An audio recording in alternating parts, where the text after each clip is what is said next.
What's going on, guys? My name is Rising and welcome back to another gun guide for Call of Duty Mobile. In this series, we'll be focusing on in-depth breakdowns, tips, builds, and class setups for every single weapon in Call of Duty Mobile's multiplayer, and today we'll be finally commencing with the buffed weapons of Season 8, starting with the RUS-79U submachine gun.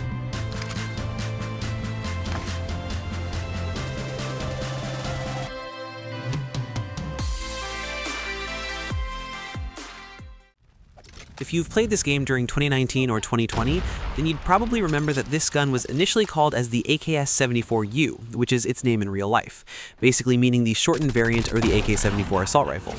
But leaving that aside, the RUS is a 4 to 7 shot kill weapon, dealing 28 damage up close and dropping drastically to 15 at longer ranges. This harsh drop-off is not uncommon for this gun, as most of the submachine guns in this game feature a harsh damage drop-off beyond a certain range, resulting long-range encounters pretty much pointless. This gun does not feature any amazing body part damage multipliers, with the headshot multiplier being just 1.1. This means that headshots are literally useless, as you can never reduce the shots to kill at any range, even by landing all headshots. Therefore, it is not worth aiming for the head at all unless you're grinding camos for this gun. It is also recommended to aim towards the center of mass, as leg shots will reduce your shots to kill in most of the ranges. The rate of fire is high at 769 rounds per minute.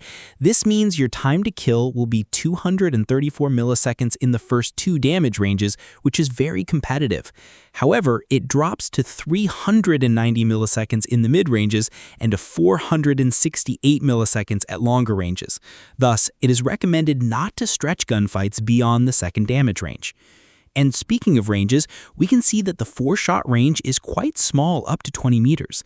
Beyond that, we see that the time to kill rises up drastically, and you must be keeping your gunfights within the 20-meter mark. However, we can improve the range with attachments, which we'll be covering shortly. The RUS has a worse than average ADS bullet spready accuracy, but is fine for close to mid-range encounters. The hipfire accuracy is also slightly worse, however, it should be fine at point blank. The hit flinch is better than average, but it doesn't matter so much for a CQC weapon like this. The bullet impact is standard for an SMG. And for its recoil, as you can see, it kicks up to the right for the first 6 shots. Then it has a sudden shift to the right going upwards after that. This is not really a difficult pattern, but is a quite unique one. However, you won't feel any difficulty controlling the gun at close to mid-ranges. As for its handling stats, the aim-down sight time is just 1 frame slower than SMG average, which is still quite fast. Same goes for the sprint to fire time, which is a frame faster than the average. Its mobility stats are also average across the board, nothing too crazy in here. Its magazine capacity is 30 rounds with 120 in reserve. It reloads in 1.44 seconds with an empty reload time at 1.26 seconds. This is slightly slower in respect to its magazine capacity, although it can be improved with Fastmax. And with that, we have covered all the base stats of the weapon. However, the RUS does feature a quote-unquote signature attachment, which is the tactical flashlight. And I don't want to talk anything about this, just let this short clip showcase what this attachment does.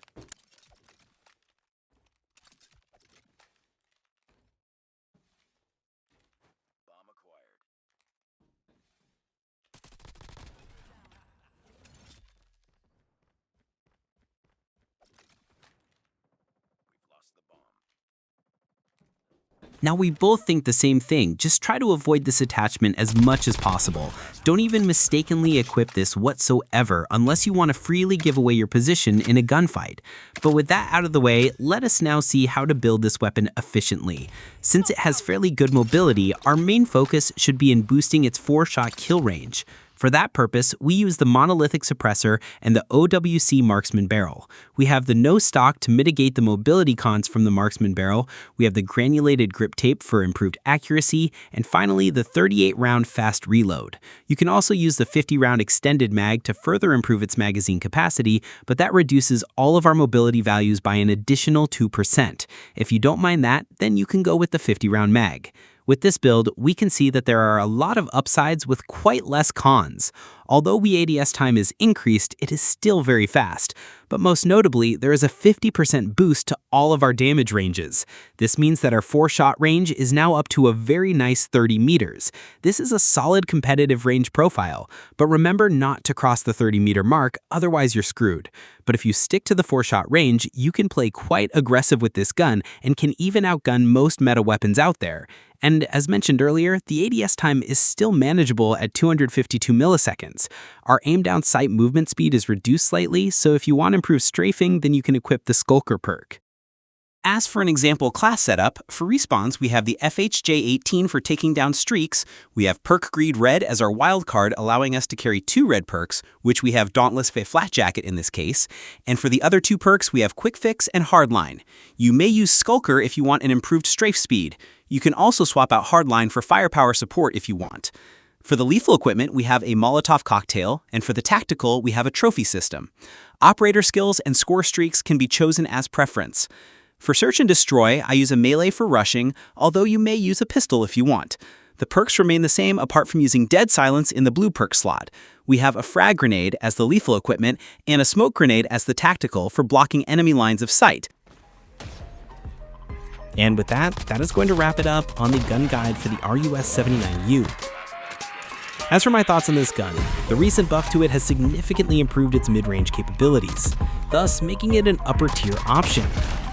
This will now be a great off-meta pick, and I really like to play with this weapon now. You can be aggressive and take mid-range gunfights at the same time. I believe most of you have already tried out this gun after the buff, but if you haven't already, I'd highly suggest you to give it a shot and see whether you like it or not. And of course, those were just my thoughts on the RUS-79U. Now, I'd love to hear from you guys. What do you think of this weapon? Are you liking this gun after the buff? Or you feel that it's still weak and needs some more adjustments? Just let your thoughts in the comment section down below.